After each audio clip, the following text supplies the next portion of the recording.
Atëherë, faleminderit shumë të nderuar gazetar për praninë tuaj këtu. Faleminderit të gjithë bashkëfushatorëve, shtimjanëve që janë këtu për një projekt që përrohet për rrugën e Topillës në gjatësi mbi 4 kilometra. Është një rrugë që përveç se është infrastrukturë, siç e tha dhe kryetari më herët, i rrit vlerën kësaj ane, këtyre bukurive natyrore, që përpasoj edhe shton edhe turizmin malor, që është më së domosdoshme në këto treva. Por hapësirat që ofrojnë këto vende janë jashtëzakonisht të mrekullueshme. Prandaj ne jemi jashtëzakonisht të kënaqur me mbështetjen që bëjmë për qytetin e Shtimës, për fshatrat përreth, po mbi të gjitha për ne është jashtëzakonisht me rëndësi që gjitha projektet që janë bën Shtime, me miliona euro që kanë ardhur me mbështetje së kryeministit Kurti, janë menaxhuar në formën më fantastike nga kryetari Dr. Qemal Aliu, gjithashtu mikimi i mirë. Po gjithashtu s'do të më harro edhe asamblesët që janë këtu që kanë kërkesa të përhershme për këto projekte që mbështesin bashkëfushatorët. Kështu që sigurisht që ne duhet të falenderojmë qeverinë Kurti që vazhdimisht është në mbështetje të shtimjanëve, po njëkohësisht Dr. Qemal Aliun, kryetarin e Shtimës, që ka bërë një punë fantastike dhe ju qëndron premtive mbrapa që i ka dhënë për bashkëfushatorët. Faleminderit edhe një herë, këtë natë Bajrami është një festë shtesë për bashkëfushatorët, kështu që urime të gjithë. Faleminderit miku im, ministër Demal Basha, të nderuar media, shumë të nderuar bashkëvendas të shtimjan, në veçanti qytetarë të fshatit Lash Topill, me fshatrat përreth. Siç po shihni, sot është një ditë e bukur, edhe një ditë me diell, ashtu që e meriton, siç e përmendi ministri, në natë Bajrami, natë feste. Ne kësaj feste po ja shtojmë edhe një fest tjetër dhe një urim edhe një gëzim tjetër. Fiks para 6 muajve, ne minister e kemi peruru rrugën 8 kilometrëshe që na solli deri këtu. Dhe tashti, ashtu siç edhe jemi zotuar, unë personalisht, po bashkë edhe me kryeministin Kurti, ne po e fillojmë punën edhe një rrugë tjetër, kësaj radhe lidhje së fshatit me rrugën kryesore, rrugë 4 kilometrëshe që duhet kushtoj dikon mbi 400.000 euro, e cila rrugë i lidh të gjitha lagjet e fshatit Topill. Mos të harrojmë përmend që ne për këto 4 vite të mandatit parë qeverisës, me ndihmën e qeverisë Kurti, me ndihmën e Ministrisë të Infrastrukturës, vetëm në fshatrat e malësisë, siç është fshati Topill, po dhe fshatrat tjerë të malësisë, i kemi asfaltuar dykon 20 kilometra rrugë.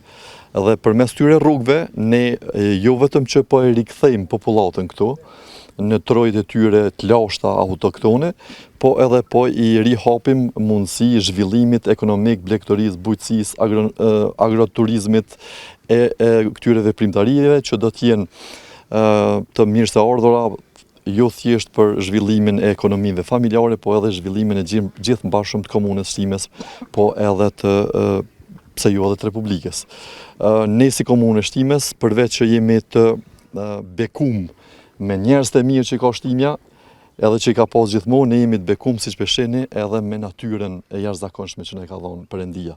Prandaj këtë natyrë ne po e prosperojmë duke i ofruar në radhë parë infrastrukturë dhe komunikim, e ma vonë vinë investimet mbrapa qoftë nga bizneset, nga ekonomitë familjare, po edhe nga shteti, pse jo. Kështu që edhe një herë urime, na prifte mbara bashke në raste të tilla gëzimesh e për urimesh gjithmonë. Po këtë rrugë e kemi faleminderit. E kemi edhe operatorin këtu, po besoj që kështu siç po nisim, pa vonu shumë, operatori ka me kry këtë punë edhe na, po besoj mrena pushimeve të kësaj vere, ndoshta edhe kur na vjen mërgata, do ta perurojmë këtë rrugë që do të jetë shumë e rëndësishme jo vetëm për ju, por për gjithë ne. Faleminderit ministër, faleminderit gjithëve që jeni sot prezant këtu. Përmendet ndikimet buxhetore, pak a shumë edhe afatet kohore, kur pritni, cilat janë specifikat, kur pritni me u kry rruga? Për këtë ndoshta më shumë mundet me folë edhe inxhinieri dhe punëkryerësi. Këta i kanë afatet e tyre ligjore në të cilat do ta kryjnë këtë rrugë. Po kjo rrugë, edhe pse është këtu lartësi mbidetare, është rrugë mes fshatit dhe është rrugë e rrafshët. Kështu që nuk është vështirë për mu kry, ne do të kujdesemi që pavarësisht të kohëzgjatjes të kryhet në mënyrë cilësore edhe në harmoni edhe me, si me thonë, interesat e qytetarëve këtu, pa i cënu pronat private ose pa bë dame të tjera të kësaj natyre. Presim besoj brenda vjeshtës ndoshta me pas në maksimumi deri në fillim të vjeshtës.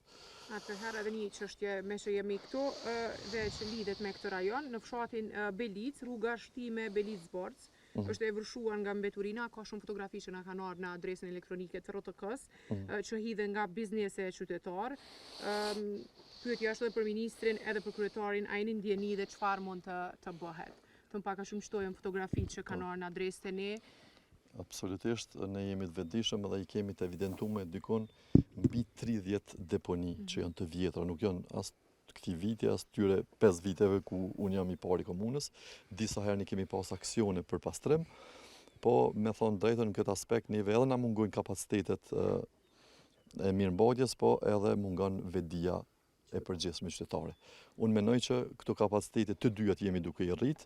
Ju e keni pa që edhe Ministria e Ambientit, Ministresha Fitore Pacolli, kësaj radhe me vetë iniciativë e ka nënshkruar një kontratë me KRU-t regionale dhe shumë shpejt si në çdo rajon të Kosovës, edhe në komunën e Shtimës, pas identifikimit të saktë do të filloj, si më thon, pastrimi i këtyre deponive, me shpresën që më nuk do të përsëriten nga qytetarët. Minister? Mendoj që fillimisht unë desha përshëndet punëtorët këtu për një punë shkëlqyeshme që vojnë operatorin ekonomik dhe shpresoj që të përfundohet sa më shpejt, për shkak se vitale për banorët e kësaj zone ta kenë projektin të përfunduar sa më shpejt.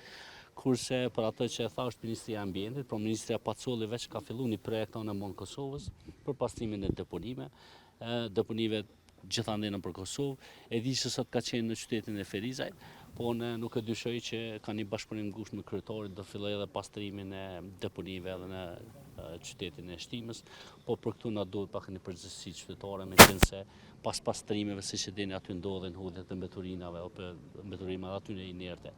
Dhe kemi probleme të vazhdueshme, por mendoj që me ministrin Pacolli, me projektet e saj afatgjata, po besoj që do të zgjidhet kjo çështje dhe qytetarët do ta kenë të zgjidhur këtë problem. Urime veç. Faleminderit.